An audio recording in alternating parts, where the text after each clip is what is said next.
ज्ञानमाला channel में आपका स्वागत है। आज की वीडियो में हम एक बहुत ही इम्पोर्टेंट टॉपिक के बारे में डिस्कस करेंगे। कुंडली में जॉब या नौकरी के योग कब कब बनते हैं। तो फ्रेंड्स, आप लोग वीडियो को अंत तक ज़रूर देखें और लाइक, शेयर और कमेंट ज़रूर करें। तो चलिए फ्रेंड्स, शुरू करते हैं। जन्म कुंडली में जो भाव नौकरी या जॉब के लिए रिस्पॉन्सिबल माने जाते हैं, उनमें पहले नंबर पे आता है लग्न भाव। कुंडली का जो पहला भाव होता है वो लग्न भाव कहलाता है और ये जॉब के लिए काफ़ी इम्पोर्टेंट होता है, क्योंकि ये जातक को स्वयं को दर्शाता है। इसके अलावा कुंडली का जो दूसरा भाव होता है वो और कुंडली का 11वां भाव, ये दोनों भाव जो है धन भाव कहलाते हैं। इसमें भी जो दूसरा भाव है वो जातक की डिपॉजिट मनी को और 11वां भाव जो है वो उसकी इनकम को दर्शाता है। इसलिए ये दोनों धन भाव भी काफ़ी इम्पॉर्टेंट होते हैं जॉब के लिए। इसके अलावा फ्रेंड्स, कुंडली का जो 6वां भाव है ये नौकरी या फिर कंपटीशन को दर्शाता है और कुंडली का जो 10वां भाव है ये भाव जो है वो कर्म स्थान यानी कि आजीविका का हाउस कहलाता है। तो इस तरह हमने देखा कि कुंडली का पहला भाव, कुंडली का दूसरा भाव, कुंडली का 6वां भाव, 10वां भाव और 11वां भाव, ये पांचों भाव जो हैं वो नौकरी के लिए काफ़ी इम्पोर्टेंट रोल प्ले करते हैं। यदि कुंडली में इन पांचों भावों का आपस में कोई संबंध बनता है तो वो जॉब के लिए काफ़ी अच्छा माना जाता है। इन भावों के स्वामी जो हैं वो केंद्र या त्रिकोण में स्थित होते हैं, तो ये नौकरी के लिए काफ़ी अच्छी स्थिति मानी जाती है। इन स्वामियों की जब भी दशा अंतर्दशा आती है तो उस समय जातक के लिए जॉब की योग बनाती है। फ्रेंड्स, इसके अलावा इन भावों में जो भी ग्रह स्थित होते हैं उनकी दशा अंतर्दशा भी जॉब के लिए काफ़ी प्रबल योग बनाती हैं। इसमें भी जो ग्रह जो है अधिक बलवान स्थिति में होगा उसकी दशा अंतर्दशा में नौकरी लगने के उतने ही प्रबल योग बनते हैं।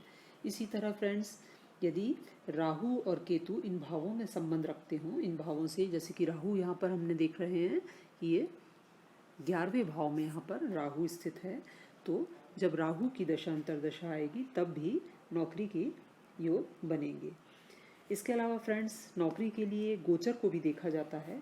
तो जन्म कुंडली में जब इन ग्रहों की जो कि इन भावों से संबंधित हैं, इन ग्रहों की दशा अंतर्दशा जन्म कुंडली में चलती है और वह गोचर में भी वह ग्रह यदि अपनी स्वराशि या उच्च राशि से गोचर कर रहा होता है तो उस समय नौकरी की प्रबल योग बनते हैं।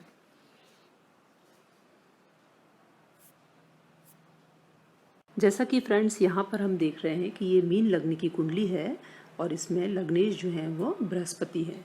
बृहस्पति यहाँ पर 6वें भाव यानी कि जॉब वाले भाव में बैठकर अपनी 5वीं दृष्टि से कर्म भाव को और अपनी 9वीं दृष्टि से वो धन भाव को देख रहे हैं।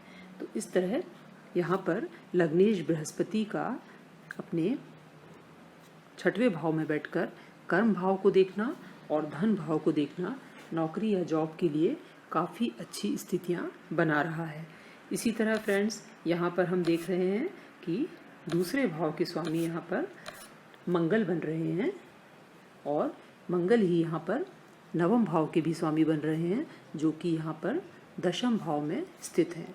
तो हम कह सकते हैं कि धन भाव के स्वामी और भाग्य भाव के स्वामी का यहाँ पर 10वें में स्थित होना भी जॉब या नौकरी के लिए काफ़ी अच्छे योग बना रहा है। इसी तरह फ्रेंड्स, यहाँ पर 6वें भाव के स्वामी जो हैं वो सूर्य बन रहे हैं।